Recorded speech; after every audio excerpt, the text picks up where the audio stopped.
और ईरान की जंग ने अमेरिका और नेटो के भीतर भी दरार पैदा कर दी है। ट्रंप पर दबाव बढ़ता जा रहा है। उनके अपने अधिकारी इस्तीफा देकर इस युद्ध पर सवाल उठा रहे। जो केंट जैसे अमेरिका के वॉर हीरो ने साफ कह दिया, ईरान से अमेरिका को कोई खतरा नहीं था और यह युद्ध गैर जरूरी था, इसकी कोई जरूरत ही नहीं थी। ट्रंप के साथी जॉन बोल्टन भी कह रहे हैं कि ट्रंप इस जंग में फंस गए हैं और निकलने का कोई साफ रास्ता नहीं दिख रहा। यूरोप के देश भी ट्रंप से किनारा कर रहे हैं। यूरोपीय यूनियन का कहना है कि इस जंग से सिर्फ रूस को फायदा हुआ है। ट्रंप को सबसे बड़ा झटका तब लगा जब नेशनल काउंटर टेररिज्म सेंटर के प्रमुख जो केंट ने अपने पद से इस्तीफा दे दिया। ये सिर्फ एक इस्तीफा नहीं था, बल्कि उस नीति के खिलाफ खुला विरोध था जिसके तहत अमेरिका इस युद्ध में उतरा। मैं ईरान के खिलाफ शुरू किए गए युद्ध के खिलाफ हूं। इस युद्ध की अमेरिका को कोई जरूरत नहीं थी। ईरान अमेरिका के लिए कोई सीधा खतरा नहीं था। ये युद्ध इजराइल और उसकी लॉबी के दबाव में शुरू किया गया। जो केंट को ट्रंप ने ही नेशनल काउंटर टेररिज्म सेंटर का प्रमुख बनाया था। इससे पहले वो अमेरिकी सेना की स्पेशल फोर्स में कमांडो थे। वो स्पेशल ऑपरेशंस टीम का हिस्सा रहे। कई साल तक उन्होंने इराक और अफगानिस्तान में ऑपरेशन किए। कई काउंटर टेररिज्म मिशनों में सक्रिय भूमिका निभाई। जो केंट की पत्नी का नाम शैनन केंट था। वो अमेरिकी नेवी सील से जुड़ी हुई थी। वो खुफिया और निगरानी ऑपरेशन से जुड़ी थी। साल 2019 में सीरिया में एक आत्मघाती हमले में उनकी मौत हो गई। उन्होंने जो केंट को सुरक्षा के मामले में कमजोर बताते हुए उनके जाने को सही ठहरा दिया। ट्रंप ने कहा कि केंट कमजोर थे और ईरान के प्रति उनका रुख अमेरिका के लिए ठीक नहीं था।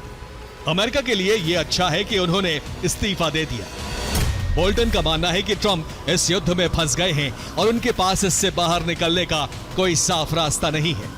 बोल्टन ने कहा कि ट्रंप इजराइल के दबाव में हैं और वो उनकी जंग लड़ रहे हैं। और ट्रंप अरब युद्ध में फंस गए। सेनेटर जॉन बोल्टन साफ कह रहे हैं कि ट्रंप दबाव में है और उनके पास इस जंग से बाहर निकलने का कोई साफ रास्ता नहीं है, कोई रोड मैप नहीं।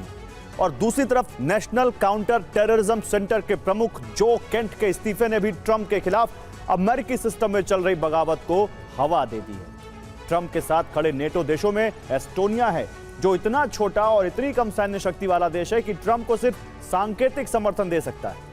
यूरोप की बड़ी ताकत जैसे ब्रिटेन ने भी सीधे युद्ध में उतरने से वो बच रहा है।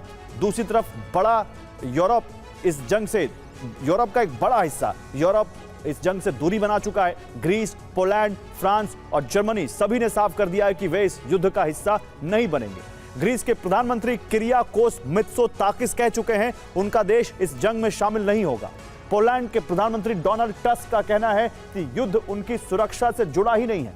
फ्रांस के राष्ट्रपति इमैनुअल मैक्रों साफ शब्दों में कह चुके हैं कि फ्रांस इस युद्ध में शामिल नहीं होगा और अपने फैसले अपने हिसाब से लेंगे, किसी के दबाव में नहीं लेंगे।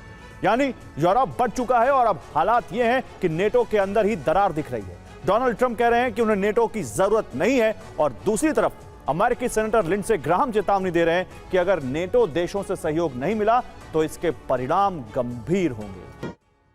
और यूरोपियन यूनियन की चिंता, रूस का फायदा, क्योंकि ग्लोबल संतुलन बदल रहा है।